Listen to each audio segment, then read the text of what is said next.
I'm a Green Beret by background. 23 years running around the world, getting shot at, tours in Afghanistan, Africa, you name it.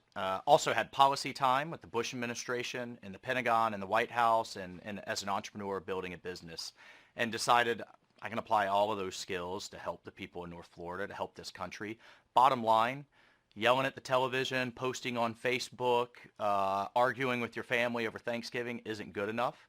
If you want to be part of the solution, you don't like the way the country's going, or you want to move it in the right direction, roll up your sleeves and get in it. Run for local office, run for federal office, support somebody who is, but be part of the solution and moving the country forward. That's what I decided to do, and now I'm here.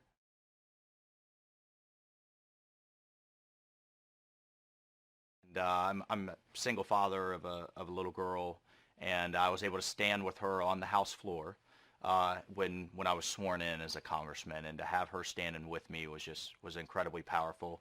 You know, the other thing was that on election night with my mom, I'm also the son of a single mother who grew up. You know, we grew up. She's working 3 jobs. Took 15 years to put herself through night school. We actually graduated college the same time. And to have her up in the galley, only in America, right? Could I come from a poor neighborhood in the west side of Jacksonville, fight for my country, rise through the military, work in the White House, which I never in a million years thought I would do, but now be a congressman only in this country. That's the American dreams, what I've been fighting for my whole life, and now to be a part of the democracy is just really incredible.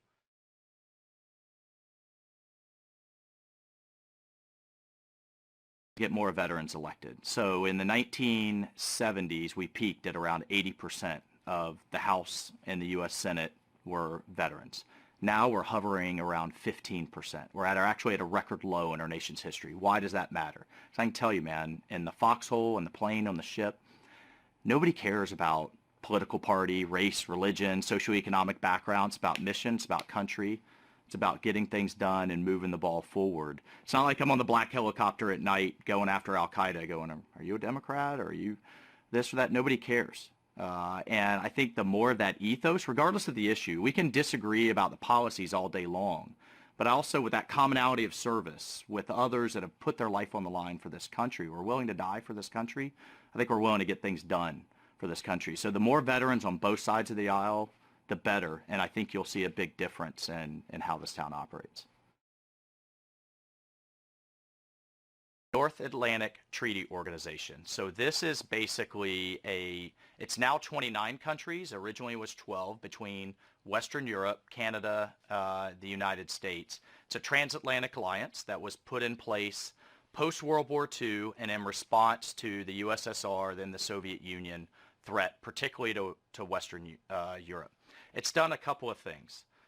One, if you remember, go back in your history, World War I, World War II were wars that started in Europe between Germany, Austria-Hungary, France, United Kingdom.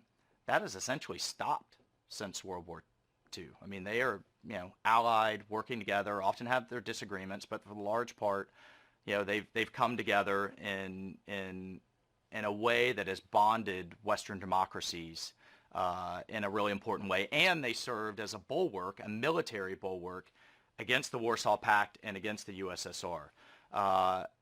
So it's an incredibly successful alliance, but it needs to evolve into kind of 21st century threats.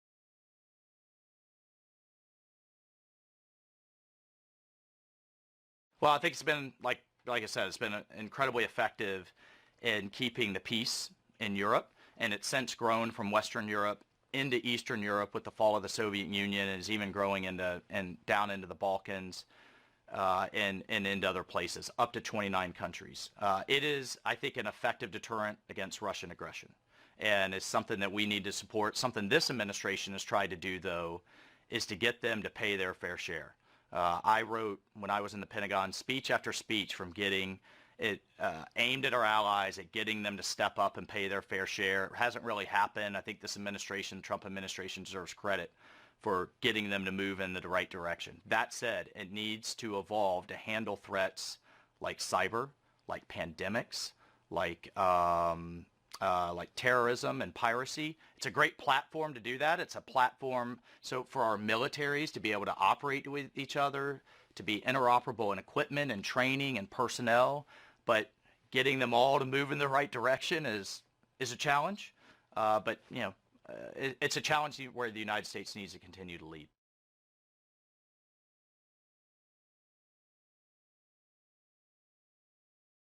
Right now, we have the Department of Veterans Affairs with 360,000 employees running over 1,200 hospitals and clinics. It's actually one of the largest examples of government run. It's different than government paid for healthcare, which is like Medicare, Medicaid, TRICARE. Government run healthcare, where they're running everything. And it's had a ton of problems. It's not getting the veterans the care that they need. So I actually tell people who are advocates of government run healthcare, look at the problems of the VA, because that's what you're going to get. And actually its budget has doubled in the last 10 years from 90 billion to 200. A lot of issues. So I don't necessarily call it privatization. I call it veterans' choice. We have to ask ourselves, why are veterans driving hours beyond or by regular hospitals, regular clinics, they're providers to get to a government-run clinic to get substandard care, get put on waiting lists. So what the Veterans Choice Act basically does is say if you got to wait too long, you're not getting the care you need, you can go to the private sector. Just take your VA card and go. I think we're going to see more and more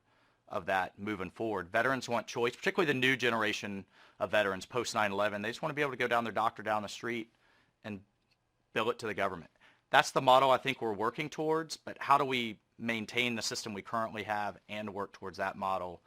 The VA hasn't fully worked that out yet, but I certainly support moving in the right direction.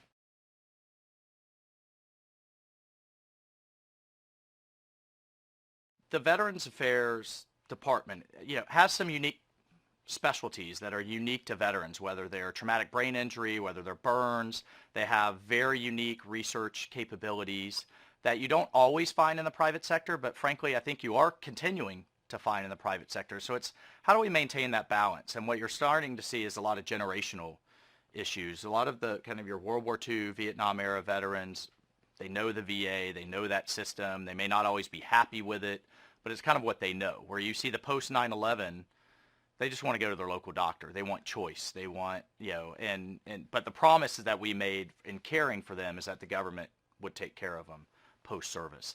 So there's pros and cons to both. I think we need to keep those unique capabilities, but we need to be able to provide veterans choice as well. And how we do that in a fiscally responsible way is the question that's on us here in Congress.